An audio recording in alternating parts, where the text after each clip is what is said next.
What's up, everybody? Welcome back to the Deborah Royale YouTube channel. Today, we are back doing another 2024 NFL mock draft. We've got some fun trades up in the top five. We're going to go through a first round, all 32 picks. Stick with us through the intro. We'll catch you on the other side.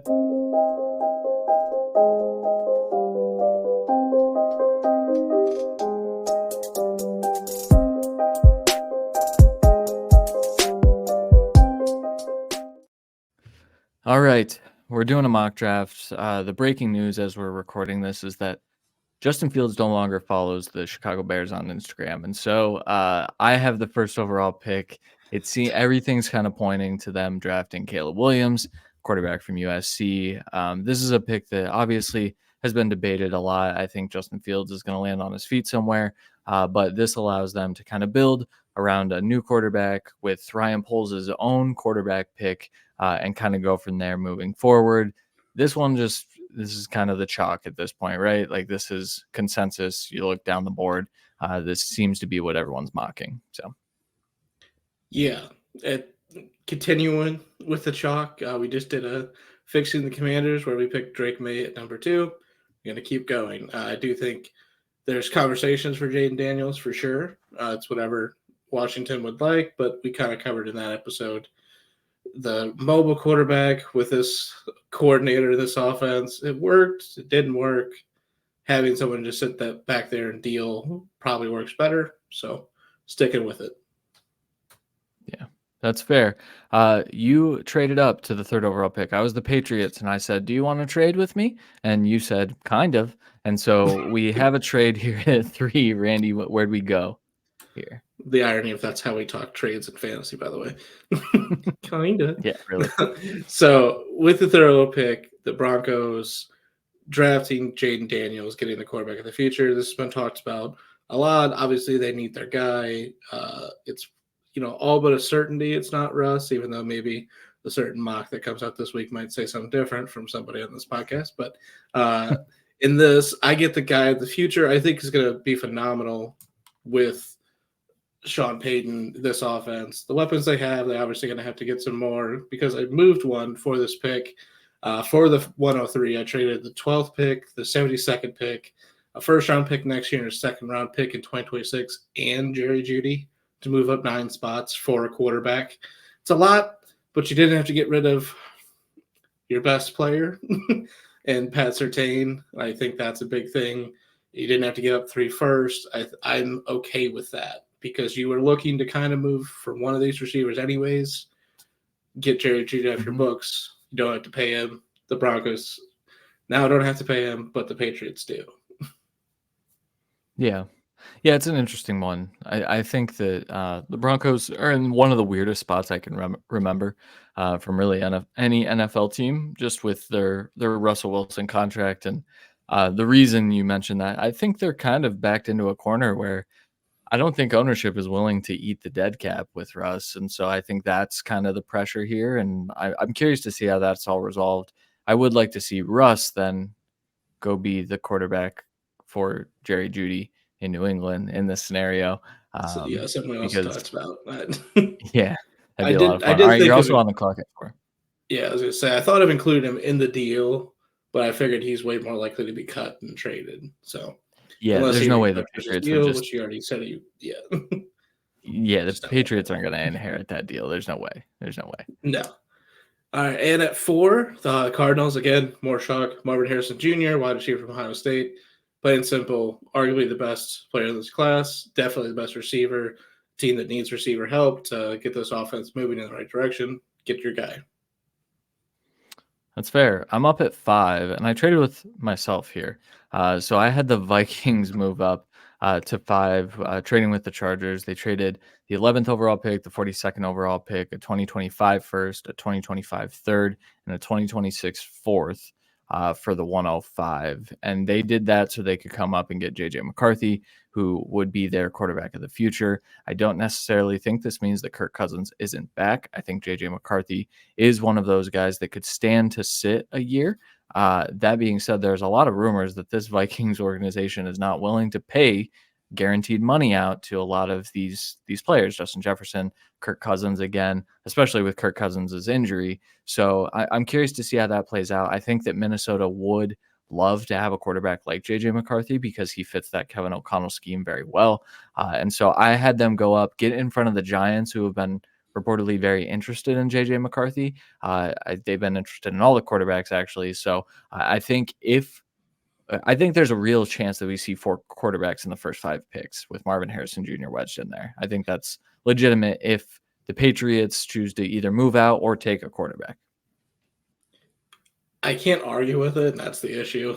Because I really don't think he should go there, but again, he is the youngest quarterback in the class. He's upside, just wasn't used as much as you'd like, but they go get their guy. And if there is reports that they're not loving handing out all this guaranteed money, that's all Kirk's contracts have been.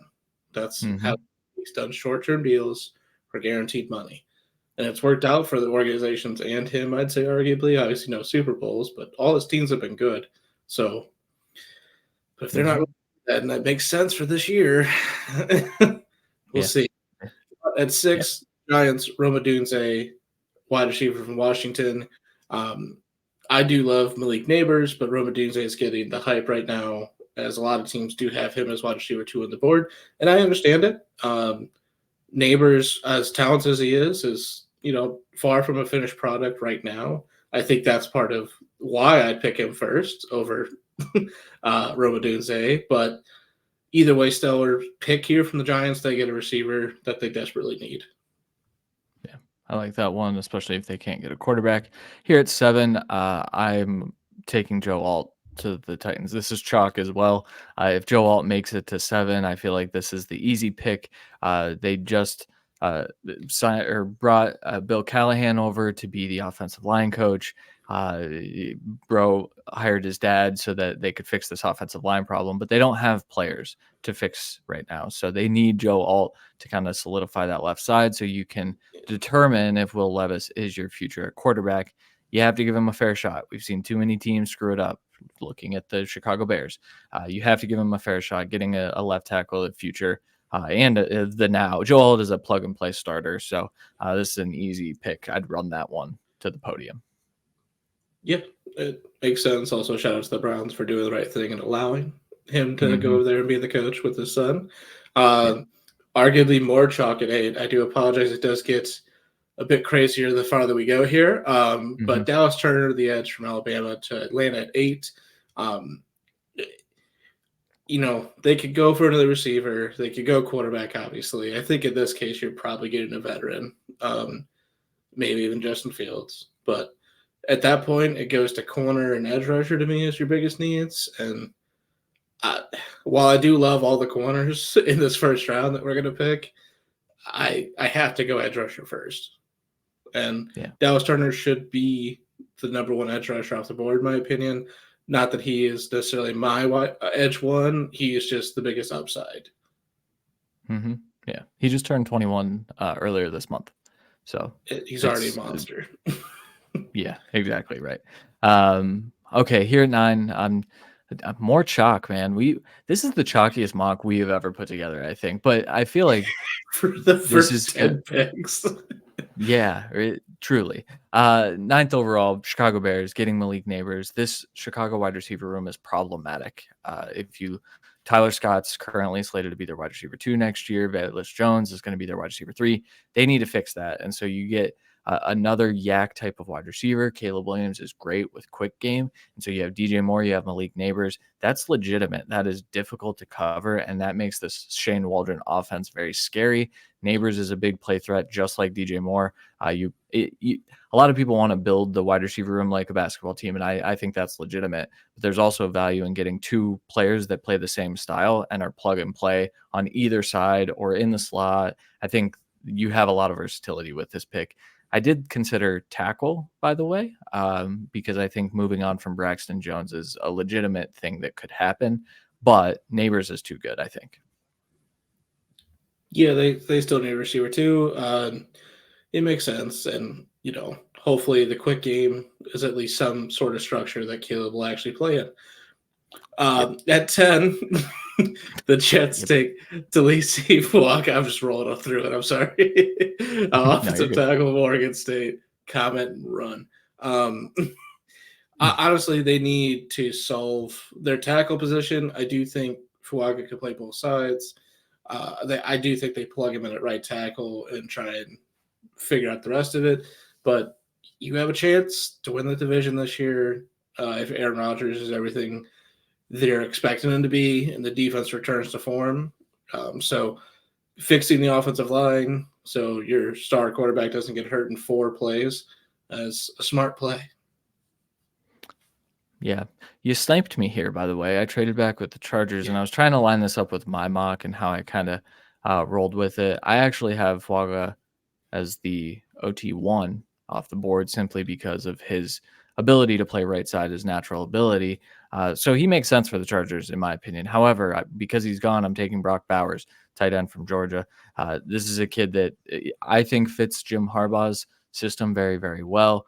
There's another mock coming out on Football Guys Dynasty Football Show where Kevin made this pick up at 5. And it makes sense. Brock Bowers is a legitimate threat. He can be your inline tight end. He can be your slot wide receiver if you need.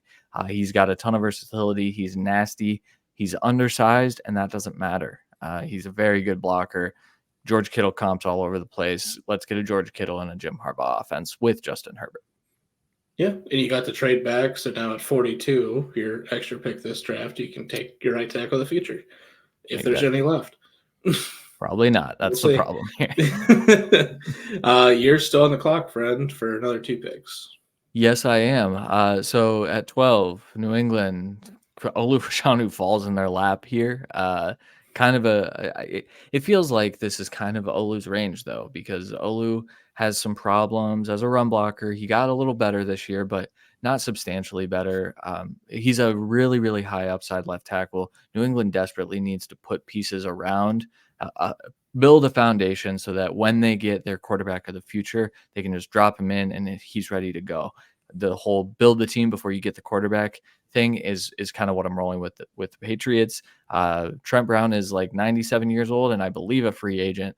And so you need to start to look at the future of that position. Yeah. And then at 13, I was going to say, it's Trent Brown and Michael Onwenu, both tackles, free agents. So makes sense to bring back the young guy, but you got to get something else in the building.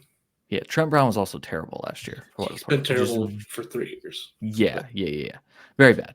And then at 13, this is where we're kind of straying off the beaten path a little bit. Byron Murphy, the second defensive tackle from Texas. I've seen it here and there, but this is one of those like best players available. I finally graded Byron Murphy.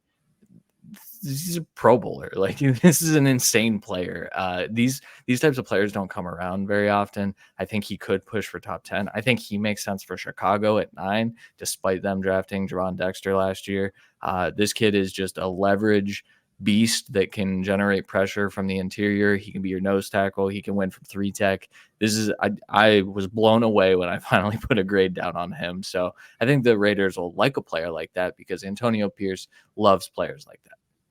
Yeah, Raiders, spoiler, we'll get into it on Friday, but Raiders defensive line, minus Max Crosby, while it did step up this year, very poor. They have 3 D tackles that are free agents, and honestly, maybe bring back 1 or 2. I mean, nothing great, and most of them are older as well. You got to get new blood in here. So it makes sense. There's a lot of really good interior pass rush D tackles. Byron Murphy is probably the best dual threat D tackle, I'd say, in the class, which pumps his value up to here. But I don't see him as a nose tackle, but I don't think he needs to be a nose tackle for the Raiders at all, and he can still be absolutely dominant. They can get somebody else. There's not really that guy in this class that seems valuable. So 14 finally on the clock for the Saints. J.C. Latham, offensive tackle from Alabama. They're trying to figure out all their offensive lines. One might retire. One's probably gone just because they can't afford him. Another one really hasn't worked out. So getting the guy that's easily able to step in, be your right tackle, replace a guy that's a free agent and possibly retiring makes perfect sense to me. Yeah, an edge rusher would be great. You drafted enough at that position when you have an absolute hole at the other side of the front line. you got to fill that because Derek Oh, Carr needs time. yeah, yes, he does, and they're committed to him. So that's kind of where they're going here. I like this pick. I don't see this very often. So um, props to you. Good job, Randy. 15. I went off the board a little bit here, and I took Jared Verse, the edge out of Florida State.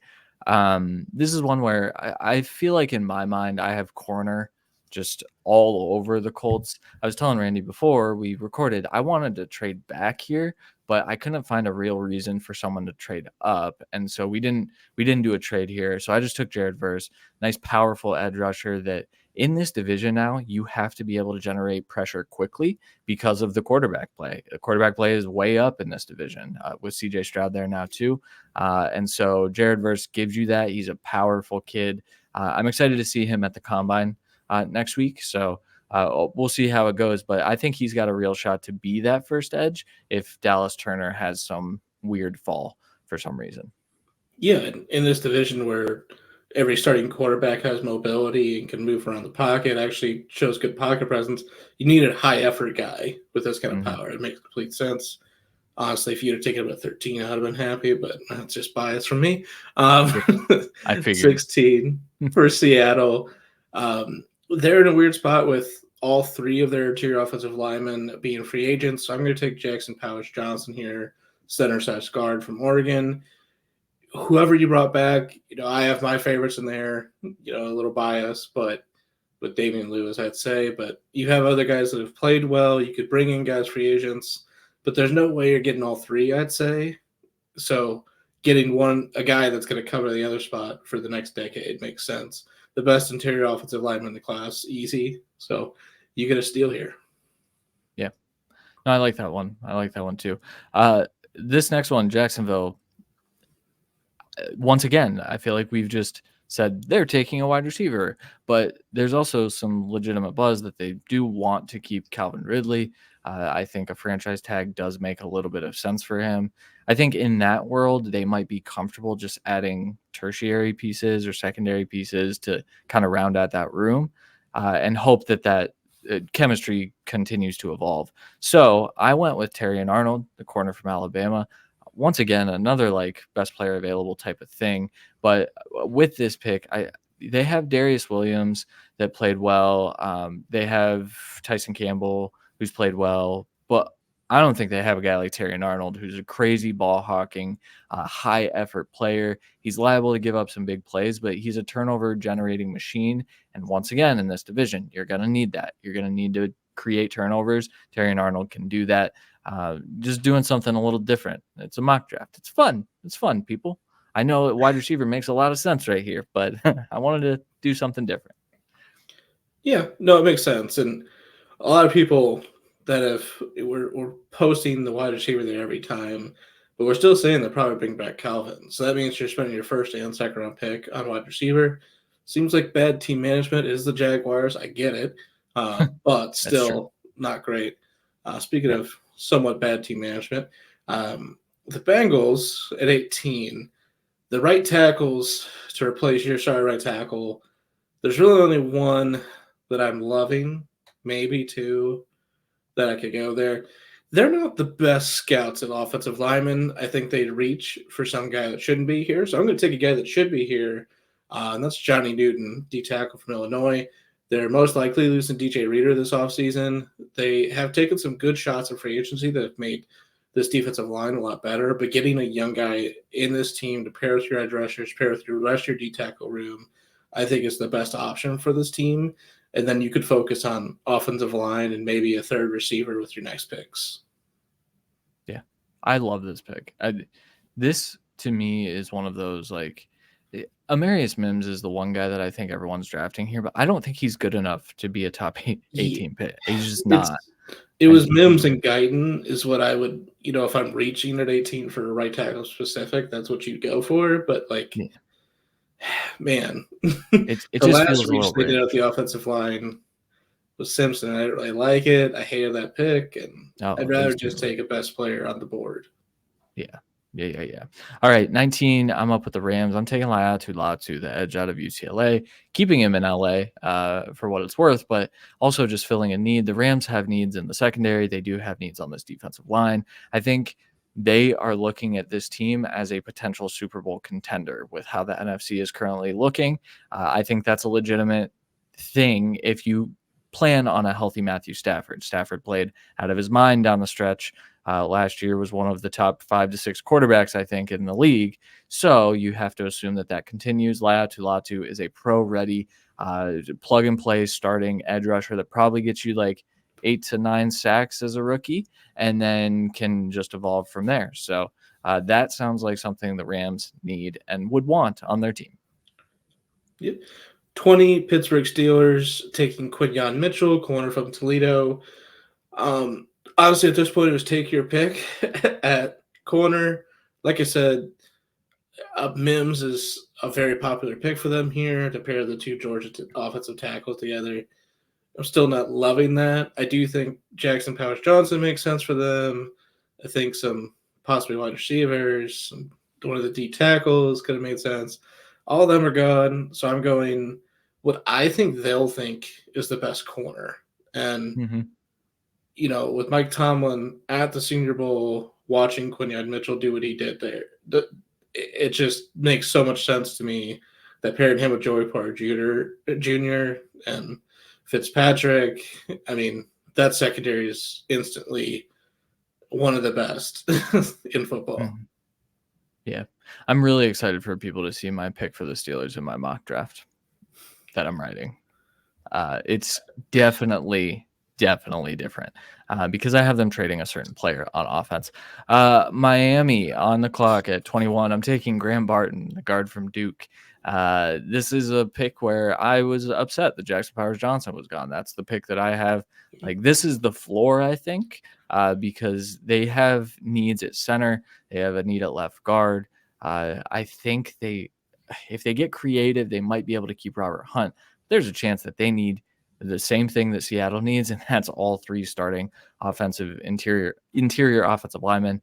Graham Barton can do that. I think he can start at guard. We've talked about him a lot on the show. If you haven't caught our franchise fixes, go check those out. But yeah, Graham Barton here, he's a mover, which makes sense for Miami's offense as well. Yep. Philly at 22, Nate Wiggins, corner from Clemson. Yes, I just keep picking corners and defensive players, but arguably, again, the corner class is really weird where I feel like you're going to see, if you talk to 5 different people, you're going to have 5 different corner ones, and that's perfectly fine. And I think Wiggins is a great fit with Philadelphia. Bradbury was dust this year. Slay couldn't stay in the field. They need corner depth and corner of the future for sure. I think they definitely need someone to replace Bradbury instantly if they want to make it back to the Super Bowl. Yeah, that's a great pick. 23, I'm stealing a pick from my friend Kevin, who did this on the Football Guys Dynasty Football Show before we did this.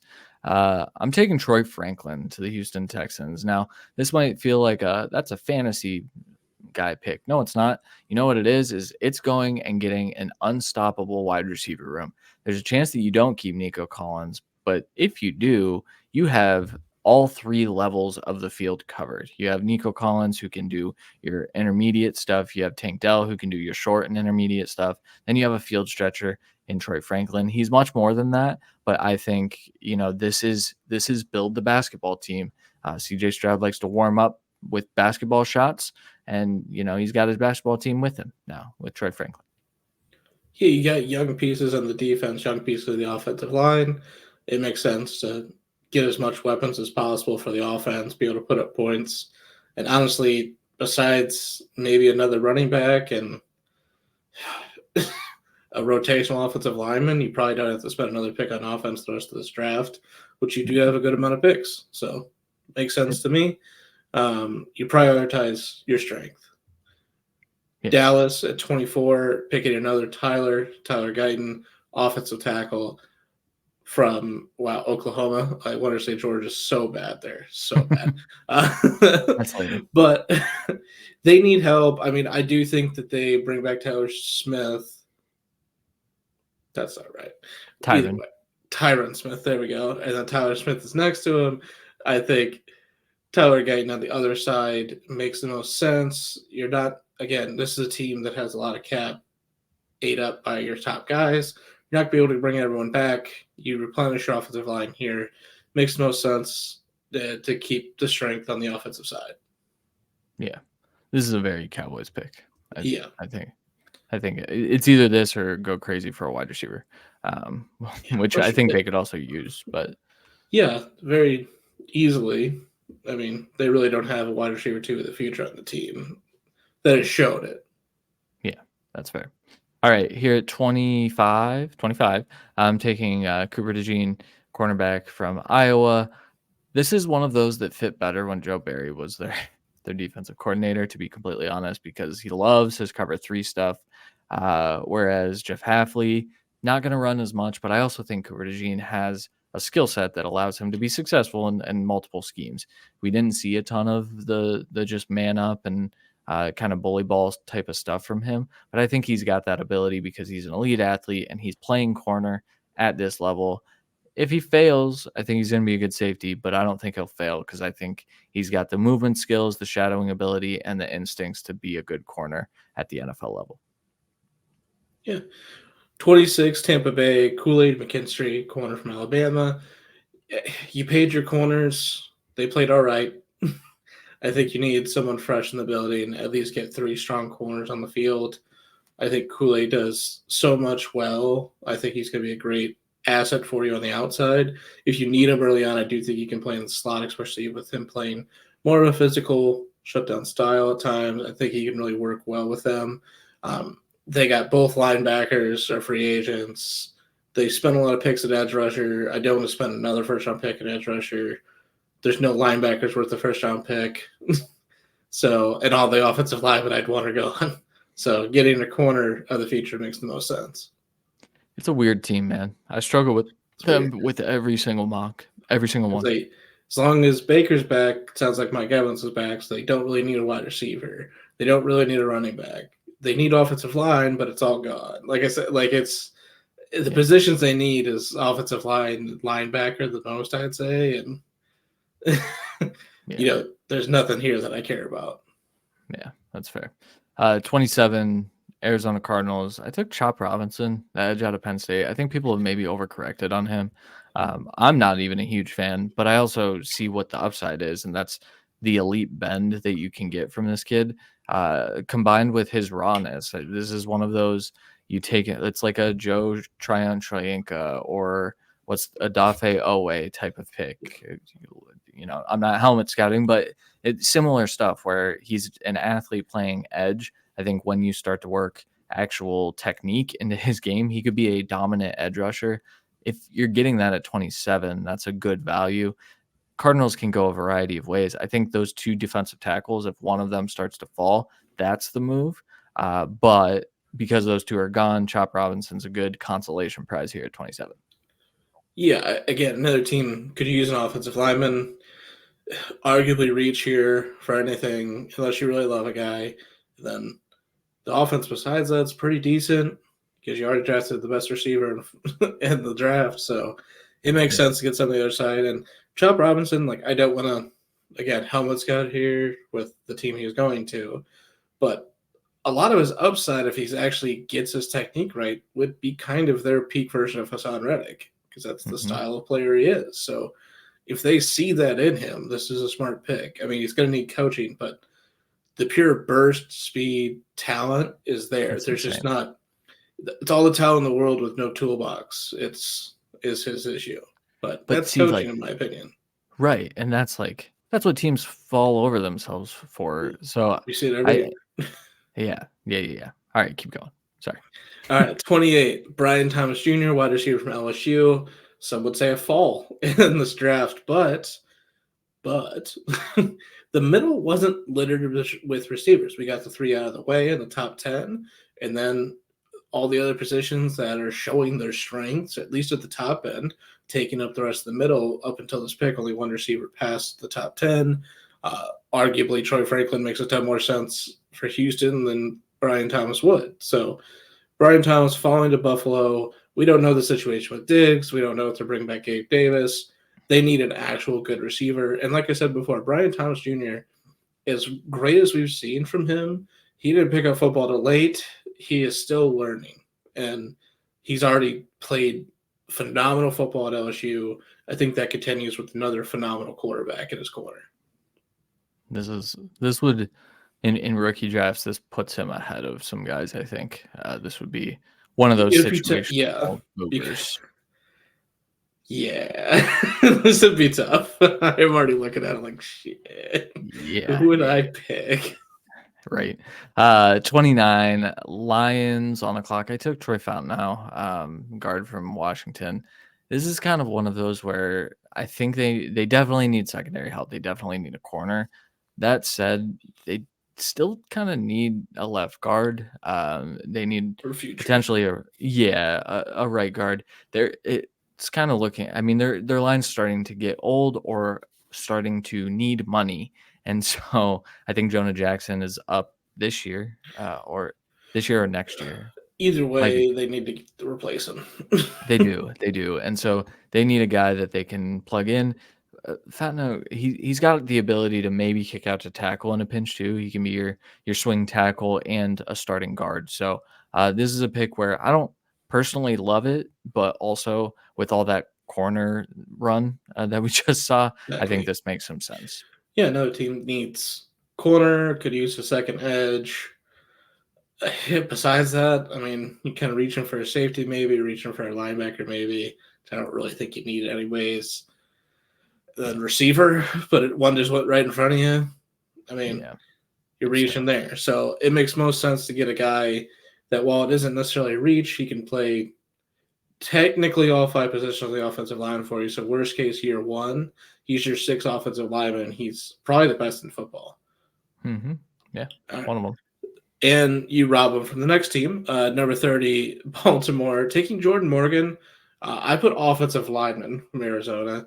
I know he's a tackle. I think he's can play and probably will play guard.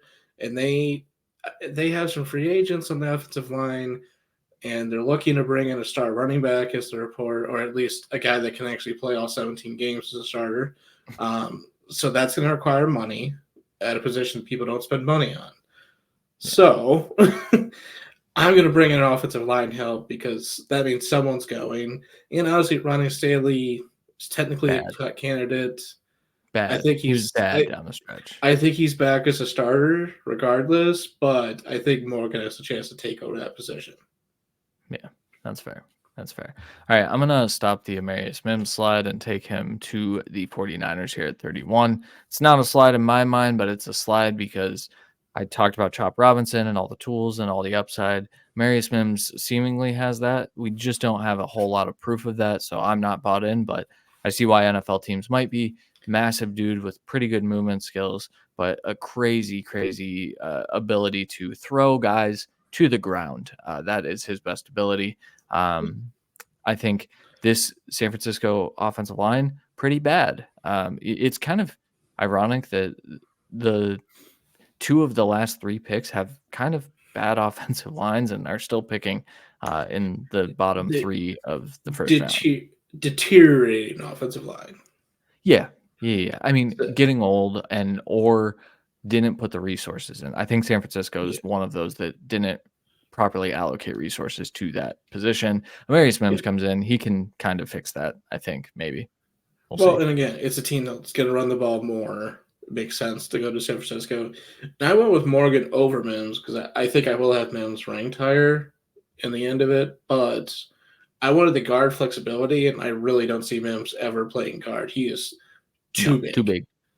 He just physically can't. And I love the landing spot for both better, especially Mims being able to learn from Trent Williams should be a good counterpoint over there, even though he's never going to go to the left side, in my opinion, but still fine. And then to finish it, Kansas City, this is a bad draft for them. When you're looking at the board and all this, everyone that I would love for them is gone. So I went with the best possible receiver on the board.